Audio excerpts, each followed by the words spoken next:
नमस्कार। आज हम एक ऐसे टॉपिक पर बात करने वाले हैं जो मेडिकल दुनिया में बहुत ही ज्यादा जरूरी है, दवा देने के सही तरीके।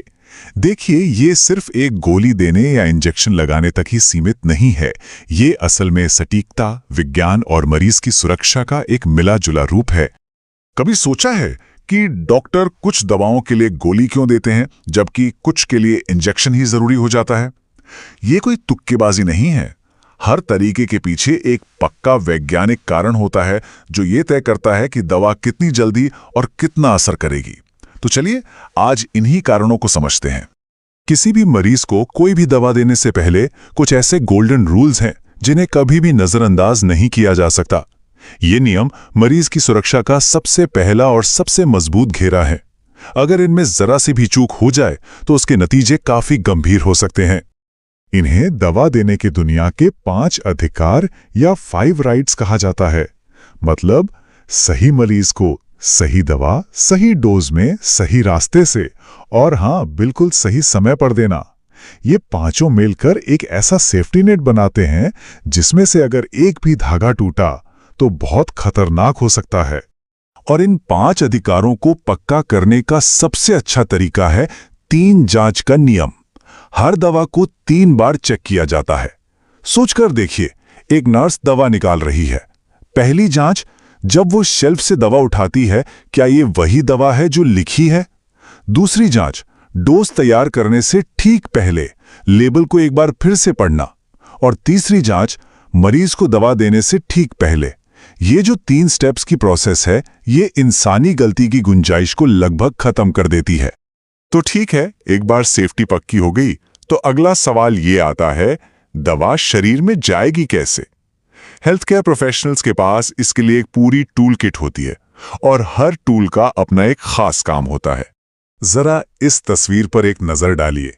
यह हमारे शरीर का एक तरह से नक्शा है जो दिखाता है कि दवाएं कितने अलग अलग रास्तों से अंदर जा सकती हैं। देखिए, मुंह से लेने वाला रास्ता सबसे कॉमन है, फिर त्वचा के ऊपर लगाने वाले तरीके हैं और यहां तक कि सीधे नसों में भी दवा पहुंचाने के रास्ते मौजूद हैं। हर रास्ता दवा के लिए एक अलग सफर तय करता है।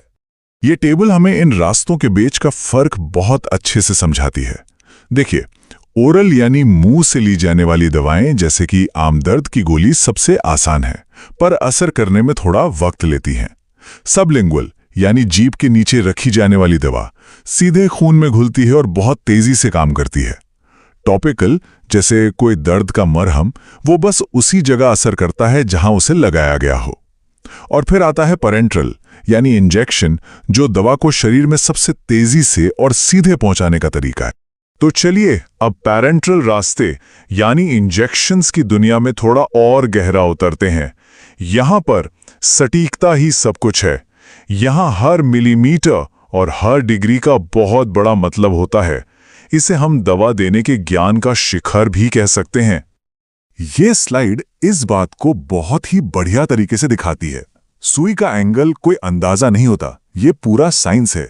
इसे ऐसे समझिए कि जैसे एक बीज को मिट्टी में सही गहराई पर बोना जरूरी है। बहुत ऊपर रहा तो उगेगा नहीं और बहुत गहरा चला गया तो भी नहीं उगेगा। ठीक वैसे ही सुई का एंगल ये तय करता है कि दवा त्वचा की ऊपरी परत में जाएगी, उसके नीचे फैट में जाएगी या फिर सीधी मांसपेशी में जाएगी। तो पहले 2 तरीके देखते हैं। इंट्राडर्मल मतलब त्वचा की सबसे ऊपरी परत के ठीक नीचे। इसका एंगल लगभग फ्लैट 10 से 15 डिग्री होता है। ये अक्सर एलर्जी टेस्ट या बीसीजी जैसे टीकों के लिए इस्तेमाल होता है। और दूसरा है सबक्यूटेनियस यानी त्वचा के नीचे जो फैट की परत होती है उसमें।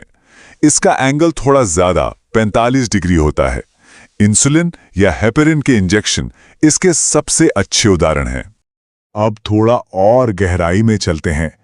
इंट्रामस्कुलर, जैसा कि नाम से ही पता चल रहा है, ये सीधा 90 डिग्री पर मांसपेशी के अंदर जाता है।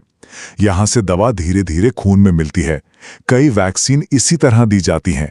और फिर है अंतःशिरा या आईवी, जो दवा को सीधा खून की नस में पहुंचाता है। ये इमरजेंसी में इस्तेमाल होने वाला सबसे तेज असर वाला रास्ता है, क्योंकि दवा सेकंडों में पूरे शरीर में फैल जाती है। तो सवाल ये है कि ये इंजेक्शन शरीर में लगते कहाँ हैं? इंट्रामस्कुलर के लिए सबसे आम जगह है कंधे की ऊपरी मांसपेशी, जिसे डेल्टॉइड कहते हैं, या फिर कूल्हे की मांसपेशी।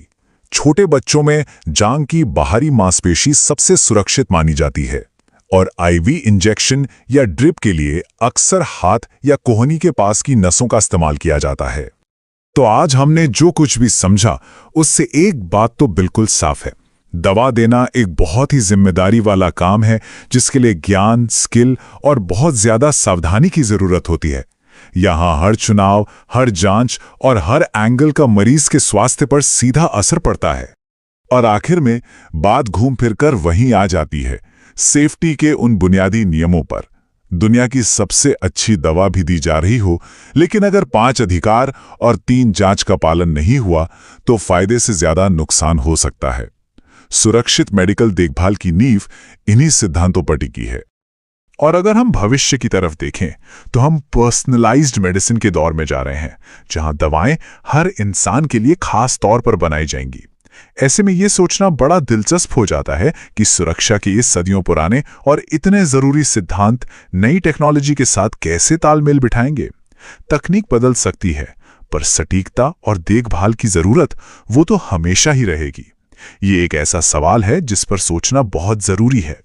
कई बार ऐसा होता है ना कि डॉक्टर कुछ ऐसे शब्द बोल जाते हैं जो सुनने में तो जाने पहचाने लगते हैं, पर उनका असली मतलब थोड़ा कंफ्यूजिंग होता है। तो आज चलिए इसी कंफ्यूजन को दूर करते हैं और इन शब्दों को एकदम आसान भाषा में समझते हैं। तो सवाल यही है ना कि इन हेल्थ के टर्म्स का असल में मतलब क्या होता है। ये हम सब के साथ होता है। शब्द सुने सुनाए लगते हैं, पर उनका ठीक ठीक मतलब पता नहीं होता। तो बस आज इसी धुंध को हटाना है ताकि जानकारी की ताकत हमारे पास हो। तो सबसे पहले एक बहुत ही बेसिक लेकिन जरूरी फर्क को समझते हैं, मतलब बीमार महसूस करने और डॉक्टर के बताए हुए बीमार होने में क्या अंतर है। देखिए, जब हम कहते हैं इलनेस, तो इसका मतलब होता है वो एहसास जो किसी को अंदर से होता है। ये पूरी तरह से पर्सनल है, जैसे थकान लगना, दर्द होना, या बस ये फीलिंग कि आज कुछ ठीक नहीं लग रहा। ये किसी का अपना सब्जेक्टिव एक्सपीरियंस है। और वहीं दूसरी तरफ है डिजीज, यानी रोग। ये एक ऑब्जेक्टिव डायग्नोसिस है। मतलब जब डॉक्टर सारे टेस्ट और जांच के बाद ये बताए कि हाँ, शरीर के इस हिस्से में ये खास गड़बड़ी है, तो ये एक मेडिकल फैक्ट बन जाता है। ये चीज यहां एकदम साफ हो जाती है। इलनेस यानी किसी का अपना अनुभव, जैसे मेरी तबीयत ठीक नहीं है, और डिजीज यानी डॉक्टर का बताया हुआ सच, जैसे इन्हें फ्लू है। और मजे की बात यह है कि एक ही डिजीज, मान लीजिए फ्लू, अलग अलग लोगों में अलग अलग तरह की इलनेस या एहसास पैदा कर सकता है। खैर, इस बेसिक फर्क को समझने के बाद अब एक और जरूरी सवाल पर आते हैं, और वो है समय का।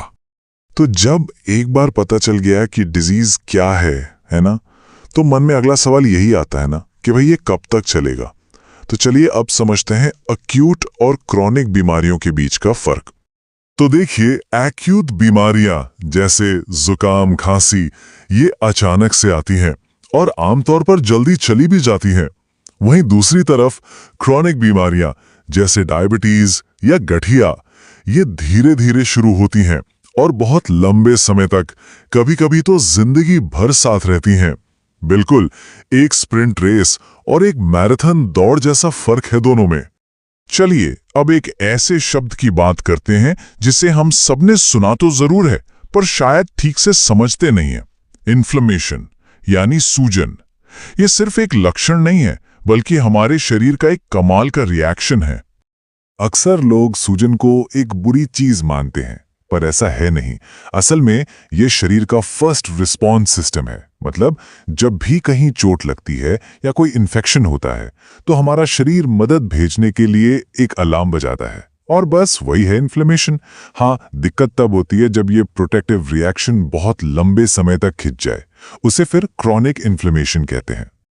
अब ये होता कैसे है वो समझिए। जैसे ही चोट लगती है, खून की नसें चौड़ी हो जाती हैं ताकि उस जगह पर ज्यादा खून और इम्यून सेल्स पहुंच सकें।